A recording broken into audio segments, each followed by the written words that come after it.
This one time, Jesus and his disciples got into a boat to cross over to the other side, the Bible says.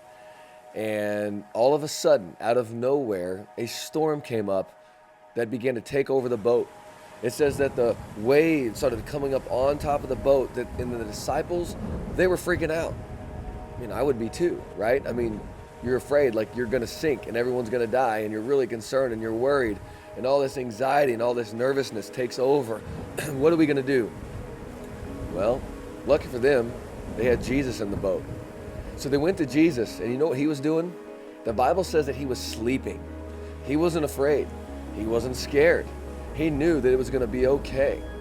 And so when they woke him up, the first thing he did was rebuke them because they didn't have any faith at all. They weren't really trusting in him to make sure that they were going to be okay. But it didn't end there.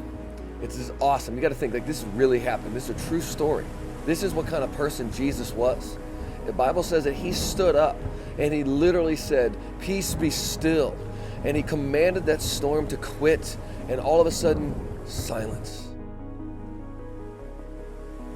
The storm quit at that moment.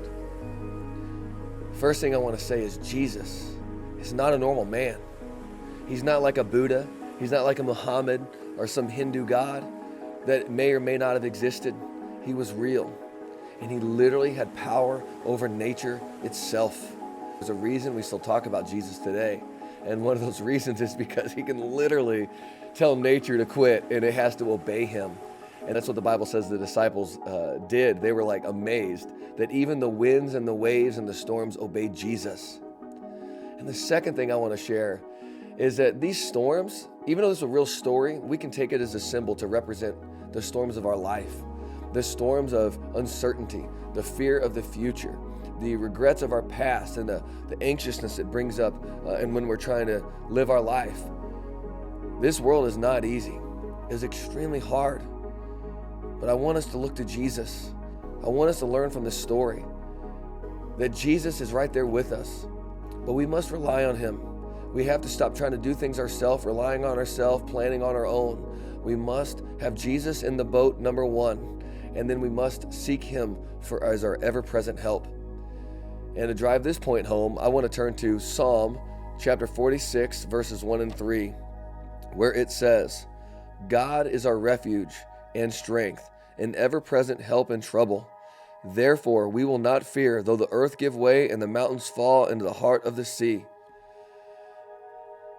Being a Christian is so much more than just saying, "Hey, I believe in Jesus," or "I believe in God," or "I go to church," or whatever, some of us make it out to be, or whatever you might think it is. Being a Christian means that we have help in our time of trouble. We have resources. We have God with us.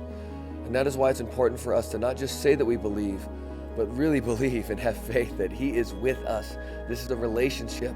Christ is in our boat. He is with us. And we need to rely on him, not just when we're in trouble, but in all things. In all things, look to heaven, look to Jesus as our ever-present hope in all of our life. Not just our troubles, but in all.